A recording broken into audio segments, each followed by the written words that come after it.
Alors, bonjour, professeur Fan. Merci d'avoir accepté notre invitation. Et pour commencer notre interview, du coup, est-ce que vous pouvez vous présenter brièvement et nous dire ce qui vous a amené à vous intéresser spécifiquement aux troubles liés à l'usage du cannabis chez les adolescents?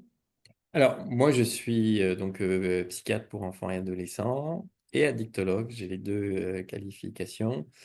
Et donc, je travaille à plusieurs endroits, à la Fondation Santé des étudiants de France, où j'ai un service de conduite addictive à l'adolescence, à la consultation jeunes consommateurs de la Croix-Rouge française. Je m'occupe aussi d'addiction. Et j'enseigne à l'université, l'UVSQ Paris-Saclay. Voilà, toujours dans le même domaine. Et ce que je trouvais intéressant dans les conduites addictives à l'adolescence, c'était, je pense, un bon carrefour entre la pharmacologie, puisqu'on parle de produits, de psychopathologie de l'adolescent qui m'intéressait. Et puis du développement, hein. Je pense que c'est une période assez intéressante. Et ben moi, je suis arrivé au moment où il y avait le début des consommations, des conduites addictives à l'adolescence, notamment le cannabis. Voilà, c'était un moment où il y avait énormément de consommation problématique. C'est là où ça a commencé. Voilà, donc je suis donc spécialisé dans tout ce qui est conduite addictive à l'adolescence.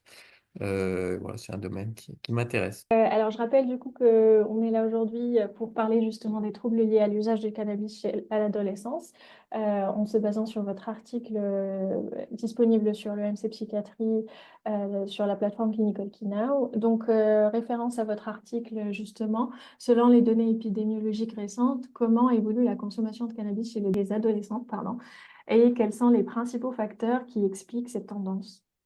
Alors, il y a, bonne nouvelle, une diminution de la consommation de cannabis chez les adolescents en population générale. Hein. Alors, je pense qu'il y a plusieurs facteurs. Il y a quand même des campagnes qui ont été lancées, les consultations jeunes consommateurs qui se sont répandues sur l'ensemble du territoire. Et puis une évolution globale des adolescents qui consomment de moins en moins de tout ce qui est produits addictifs. Alors, parallèlement, il y a aussi une installation de l'usage des écrans. Voilà, je ne sais pas si l'un a remplacé l'autre. Dans la population des adolescents en difficulté, il y a un ancrage des consommations avec une prise de produits de plus en plus fort. C'est-à-dire que les adolescents consomment moins, mais des produits de plus en plus forts et dans une population vulnérable. En population générale, certes, ça diminue, mais en population vulnérable, ça reste à un niveau relativement élevé. Voilà, je pense que il y a une partie des adolescents qui vont mal, qui a été effectivement évoquée au niveau des pathologies psychiatriques. Et évidemment, cette population-là va chercher des solutions par rapport à leur mal-être. Et une des solutions, ça va être les consommations de substances psychoactives, dont le cannabis, qui est quand même assez disponible. Est-ce que du coup, vous pouvez nous expliquer aussi les effets neuropsychiques justement de la consommation de cannabis chez l'adolescent et en quoi est-ce différent de ceux qui sont observés chez l'adulte? Oui, alors, pour reprendre brièvement, parce que c'est la tendance, vous avez trois variétés de cannabis qui sont consommées par les adolescents. Il n'y a qu'une seule plante, c'est le cannabis sativa. Mais à partir de ce cannabis sativa, vous allez avoir deux variétés. Le cannabis sativa indica, qui va produire du THC, qui est une substance psychoactive. Et puis, vous avez le cannabis sativa qui va produire le CBD. Hein, le CBD est en vente libre puisqu'il n'est pas un psychotrope, mais aussi consommé par les adolescents. Et puis, vous avez une nouvelle variété, ce qu'on appelle les cannabinoïdes de synthèse, hein, HHC, HACOH, ce qu'ils appellent éventuellement en argot PTC ou pète ton crâne, qui sont des cannabinoïdes de synthèse, donc pas issus de la plante, qui sont des produits forts et qui sont consommés sous forme de vapoteuses. Et la tendance, c'est que ces nouveaux produits, on ne sait pas trop parfois si on doit les classer dans les CBD-like, et du coup qui seraient inoffensifs sur le cerveau, et puis les THC-like, qui du coup, bah, là, sont plutôt, je dirais, nocifs. Hein. Le HHC, par exemple, est maintenant classé comme un THC-like plus puissant. Alors, les dealers ont parfois une longueur d'avance. Ils ont fabriqué du HHC-OH qui, alors on ne sait pas encore hein, s'il serait CBD-like ou THC-like. Je dis ça parce que, évidemment, si vous consommez du THC ou du CBD, les effets seront pas les mêmes. Hein. Le CBD n'est pas un psychotrope. Il y a des effets un petit peu placebo. Il aurait un peu de vertu anxiolytique, mais très légère hein, et utilisée de manière récréative et là encore en vente légale. Après, le devenir, c'est autre chose. Concernant le THC, hein, le tétrahydroxycannabinol, ainsi que les nouveaux produits de synthèse, il y en a à peu près dans tout le cerveau. Et puis, il y a plusieurs effets, hein, dont deux que je développerai particulièrement à l'adolescence.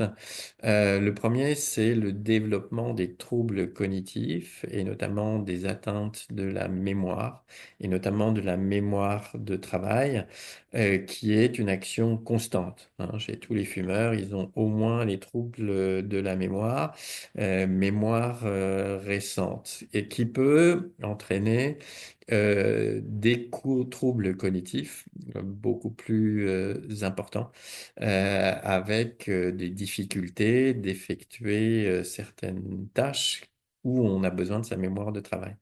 Les patients disaient qu'un devoir de maths sous cannabis, c'est quand même pas évident. Et disons-le, hein, fumer et étudier, ça va pas ensemble. Donc, il y a ces troubles-là et qui, sur le long terme, il y a une étude qui est sortie qui a montré qu'il pouvait avoir une atteinte du quotient intellectuel qui est liée au défaut d'apprentissage. Hein. Le quotient intellectuel augmente avec l'apprentissage scolaire. Donc, si vous fusillez l'apprentissage scolaire avec des consommations de cannabis, ben forcément, ça va avoir un impact. Hein. Deuxième effet, c'est sur tout ce qui est variable émotionnelle, où ça vient modifier la perception émotionnelle et modifier un petit peu le rapport qu'on a aux autres. Ça aussi permet de réguler ses émotions et que apprendre à réguler ses émotions avec du cannabis n'est pas anodin, puisque en étant détaché de ses émotions, eh bien, on finit par ne plus avoir de motivation. Hein, ce qu'on appelait avant le syndrome amotivationnel des consommateurs de cannabis. Et on a ces jeunes adultes qui ont consommé à l'adolescence qui n'ont pas fait d'études en raison des consommations de cannabis et qui sont, je dirais, motivés à pas grand-chose, qui ont des difficultés de relations interpersonnelles. Hein, n'oublions pas que l'adolescence, c'est le moment de l'apprentissage des compétences psychosociales et de l'apprentissage de la régulation émotionnelle. émotionnel. Hein. Si on a trop d'émotions, on peut être paralysé, mais si on n'est pas assez, ben, on peut être démotivé. Le stress qui nous permet d'avancer, si vous supprimez le stress, eh bien, le risque, c'est de plus avancer. Et ça, c'est vrai tout particulièrement à l'adolescence, parce que l'adolescence est une période d'apprentissage. Enfin, dernier risque, et non des moindres, sur la schizophrénie, on sait que des personnalités fragiles, si elles consomment du cannabis, peuvent plonger dans la maladie alors qu'elles n'auraient pas plongé si elles n'avaient pas été en contact avec le produit. Et ça, c'est un point important. C'est vrai que le cannabis ne rend pas schizophrène des individus qui n'auraient aucun facteur de fragilité.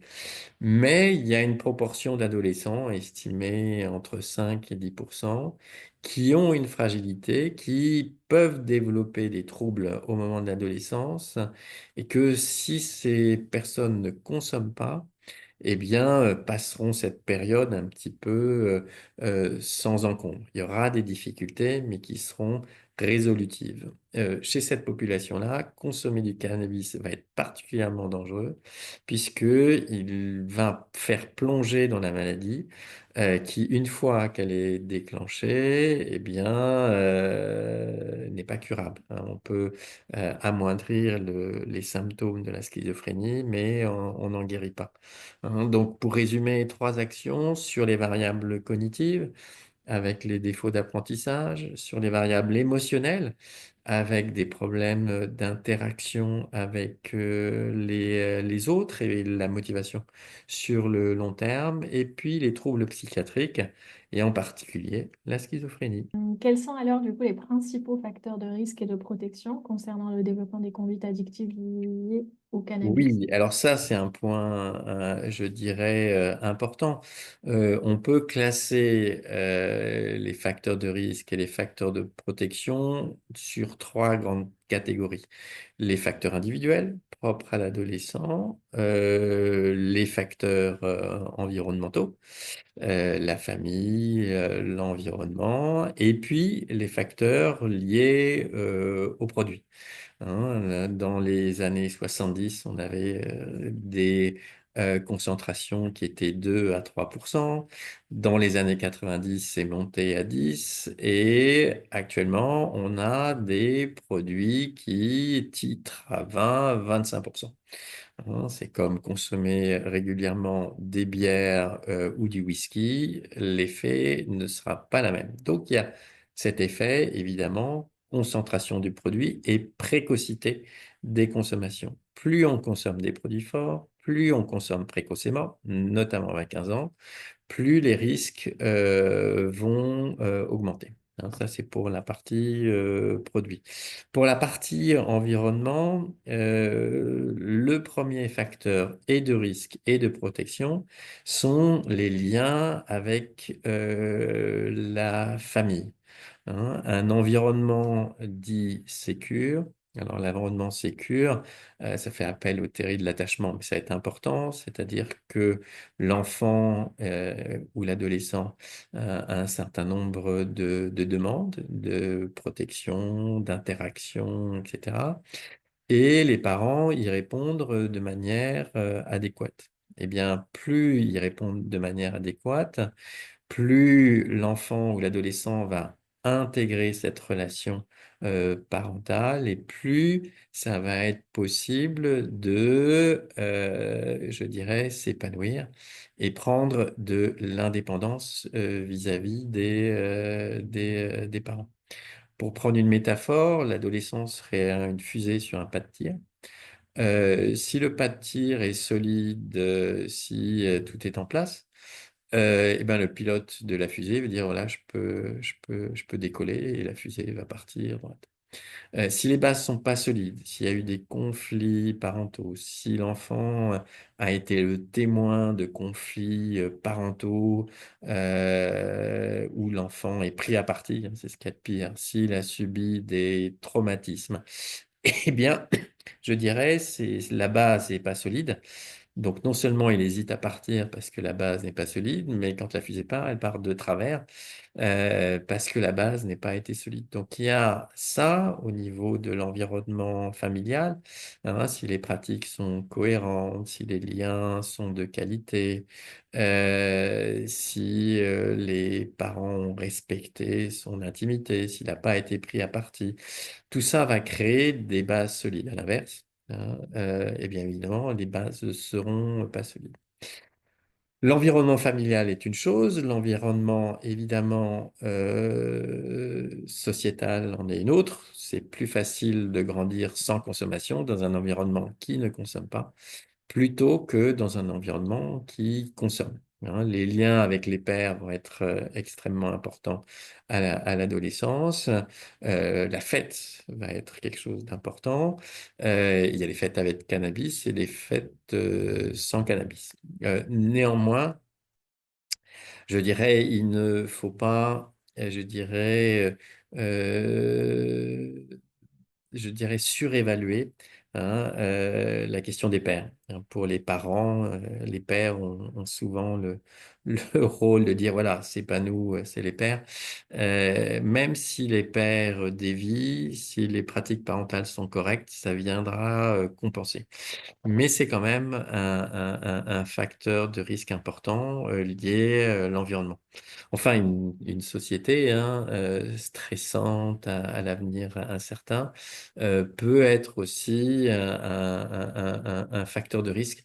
Mais là, il faut nuancer les propos, hein, puisqu'actuellement, je dirais, c'est difficile de faire le lien entre l'évolution de la société, est-ce qu'elle va bien, est-ce qu'elle va pas bien, et les liens avec la consommation de cannabis. Et puis, il y a l'adolescent.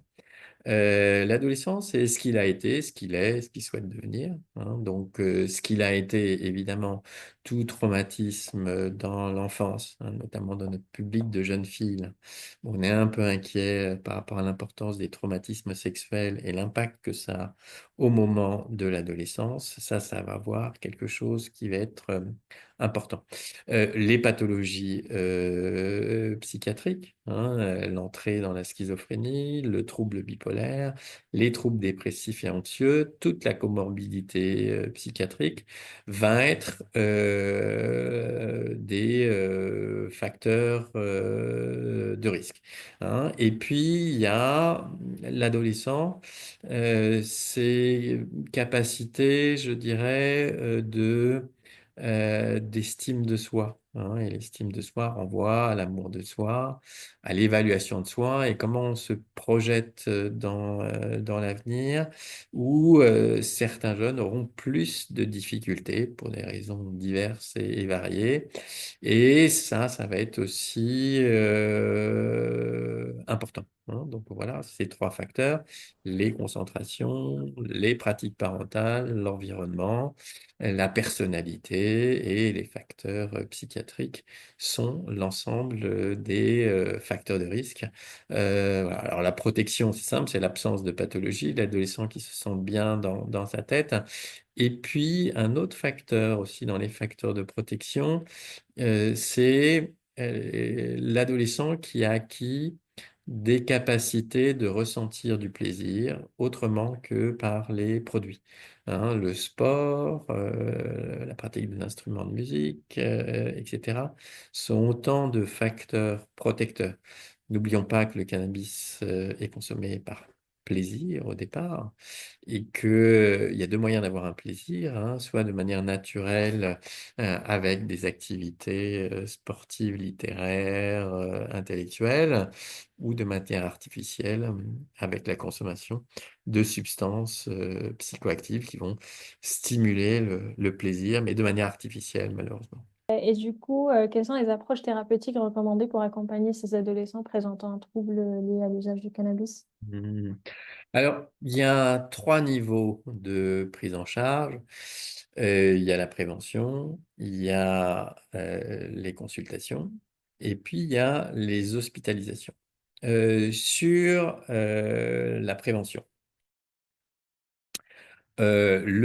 attention, c'est dangereux, il faut leur faire peur, et c'est ça qui va les faire arrêter, a été démontré comme inefficace. voire contre-productive. Le danger est quelque chose d'attirant pour l'adolescent. Donc en fait, quand on dit attention, c'est dangereux, ça peut avoir l'inverse du recherche et conseil. D'autant plus que on peut dire, ben voilà, certains adolescents sont sensibles à l'interdit, sont sensibles à ça. Mais c'est pas les plus à risque, en fait, hein. Donc, si on fait de la prévention pour des gens qui sont pas à risque, ça va pas être très intéressant. Ce qui nous intéresse, ce sont les plus fragiles et c'est vers eux qu'il faut cibler la prévention. Et chez eux, je dirais, le côté faire peur ne marchera pas, hein. En plus, dans le côté faire peur, il y a aussi un risque de forcer le trait des effets négatifs, de passer à côté des effets positifs, parce que s'il n'y en avait pas, on n'en parlerait pas, et on risque de passer pour des menteurs, hein. Le faire peur, quitte à raconter des salades pour faire arrêter en disant la fin justifie les moyens, ça marche pas, voire c'est contre-productif. Donc aujourd'hui, ce qui a été démontré, c'est l'impact de ce qu'on appelle les compétences psychosociales, c'est-à-dire plutôt que de l'interdit, c'est de donner les moyens à l'adolescent de faire sans. Hein, alors, les compétences psychosociales, c'est savoir communiquer, avoir gardé son esprit critique, gérer ses émotions, être à l'aise dans les habilités sociales, hein. Elles ont été définies par l'OMS et les études ont montré que c'est ce type de prévention qui est efficace dans à la fois la réduction des risques de consommation et surtout la protection des adolescents les plus problématiques. Alors, il y a une liste, hein, des programmes efficaces sur le site de Santé publique France, hein, qui répertorie les interventions ayant montré l'intérêt du programme. Voilà. Nous avons écrit un manga qui s'appelle Kusa, qui s'est centré sur émotion, hein, qui est financé par qui était là, notamment la Mildeka et les fonds publics, et qui est inscrit sur cette fameuse liste sur Santé publique France. Il y en a une autre qui s'appelle Unplugged. Voilà, il y a des programmes maintenant de prévention qui ont un impact et qui ne sont pas iatrogènes, hein, parce que là aussi, quitte à être inefficace, au moins ne pas déclencher la consommation. En résumé, prévention, on agit sur les compétences psychosociales, ça a été montré et redémontré par des études scientifiques. Deuxième type d'approche, les consultations, hein. Il existe en France plus de 400 consultations jeunes consommateurs qui ont pour objectif de prendre en charge. Alors, deux tendances, hein. D'abord, l'aspect médicamenteux, à part sur traiter les comorbidités, l'anxiété, la dépression, il n'y a pas de médicaments spécifiques sur les consommations de cannabis, mais il y a des prises en charge, hein, et j'insisterai sur deux philosophies de prise en charge. Le premier, c'est ce qu'on appelle l'entretien motivationnel, c'est-à-dire passer d'une motivation extrinsèque, hein, en général l'adolescent est traîné par ses parents, la justice, etc., en cherchant une motivation intrinsèque. Ça veut dire quoi? Ça veut dire chercher l'alliance avec l'adolescent, lui faire comprendre que l'arrêt de la consommation de cannabis n'est pas une fin en soi. On arrête la consommation de cannabis parce qu'il y a des conséquences nocives. Et ça, c'est important puisque l'idée, c'est de ne pas convaincre, mais plutôt de mettre en lumière avec l'adolescent les effets délétères qu'il peut ressentir, mais aussi les effets positifs. Voilà, donc ça, c'est l'entretien motivationnel où on va essayer de faire avancer, hein, voir où est-ce qu'il en est de sa propre motivation à avancer et comment on va le faire progresser par rapport à ça. Et ensuite, il y a évidemment tout ce qui est thérapie familiale. Je vous ai dit, hein, qu'un des facteurs de risque principal, c'est les pratiques parentales où on va essayer d'aider les parents à aider l'adolescent. Vous voyez, pour faire évoluer un ado, on peut s'adresser directement à lui, faire de la prise en charge directe, mais aussi faire de la prise en charge indirecte, c'est-à-dire se servir de personnes qui ont un lien, voire un lien affectif avec lui, pour essayer de le faire évoluer. Alors, la thérapie familiale se passe en deux temps. Un, restaurer un lien de qualité. Souvent, ce lien a été altéré par des maladresses, par des difficultés, par des incompréhensions, voire par rapport à certains, je dirais, traumatismes qui vont altérer ce lien. Souvent, quand les parents me disent: «Mais qu'est-ce qu'on doit faire pour venir en aide à notre adolescent?» Je leur dis: «Beh, il y a la pratique parentale, mais il y a surtout la qualité du lien. Si la qualité du lien est pourrie, bah, quoi que vous disiez, ça ne marchera pas», donc dans les thérapies familiales, restauration de la qualité du lien et puis aide dans les pratiques parentales. Comment aider, son adolescent? Comment discuter avec lui des consommations?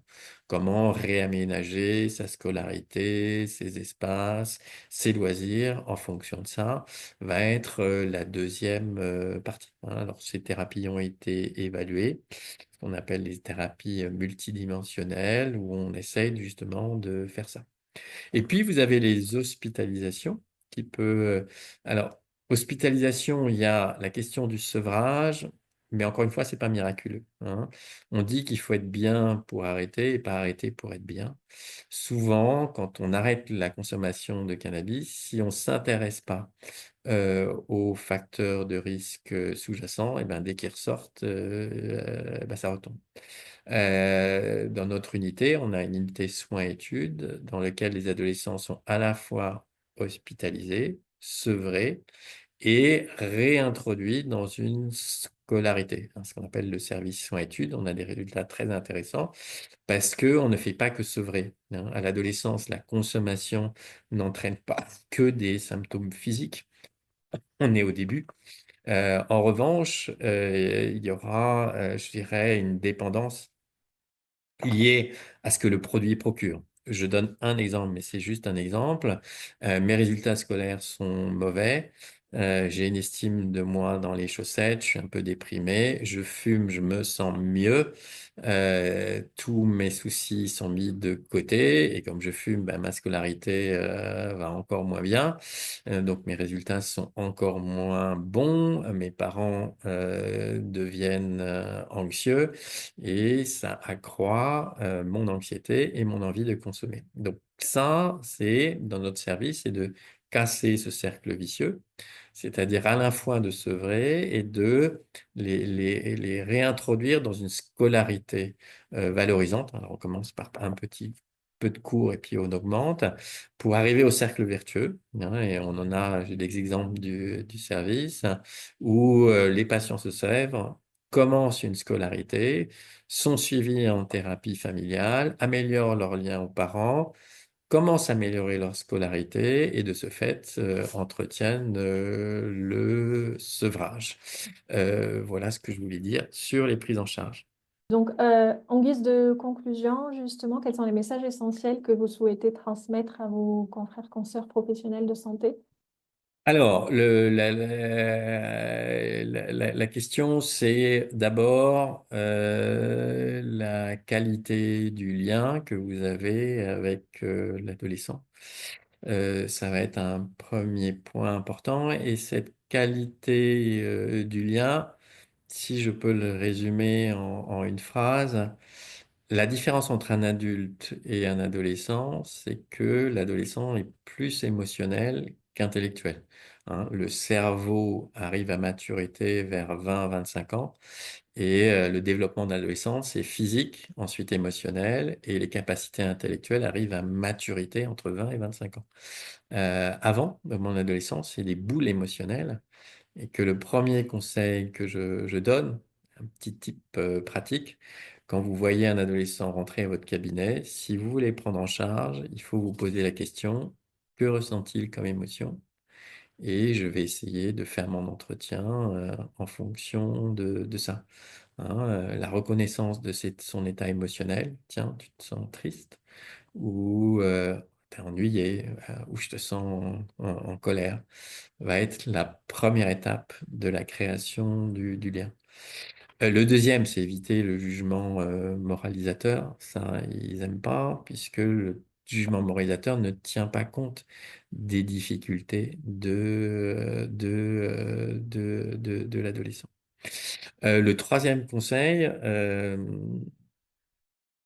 ce qui est compliqué quand on prend en charge ces adolescents, c'est que l'arrêt de la consommation, c'est à la fois une question de pouvoir et aussi un petit peu de vouloir. On peut pas éliminer les deux, ce qui rend les choses difficiles, hein. Donc, l'idée de prendre en charge ces gamins, c'est de dire, qu'est-ce qui est de la part de la, volonté et qu'est-ce qui est de la part de la possibilité? De la part de la volonté, on va chercher les comorbidités, on va chercher les liens avec, l'entourage, sa scolarité, enfin, tout ce qui peut entraver la possibilité d'arrêter de consommer. Et puis, comment on peut améliorer la volonté en stimulant la volonté interne. Par exemple, ben voilà, je constate que tu as envie d'étudier, tu aimerais bien à faire des études et en même temps tu consommes. Hein, agir sur cette ambivalence, on stimule la volonté en mettant en lumière, les différences entre, ce qu'il souhaite et ce qu'il fait, hein, et de le mettre en adéquation. Voilà et puis, je crois, vraiment pouvoir s'intéresser à ce public et ne pas hésiter à voir les parents, même si, pour les parents, c'est un peu difficile parce qu'il faut quand même être formé aux thérapies familiales. Donc voilà ce que je peux conseiller et puis en cas de besoin, il y a les consultations jeunes consommateurs, il y en a dans tous les départements, il suffit d'aller sur le site, de la mission interministérielle de lutte contre la drogue et les conduites addictives ou de taper CJC et le professionnel pourra évidemment trouver de l'aide.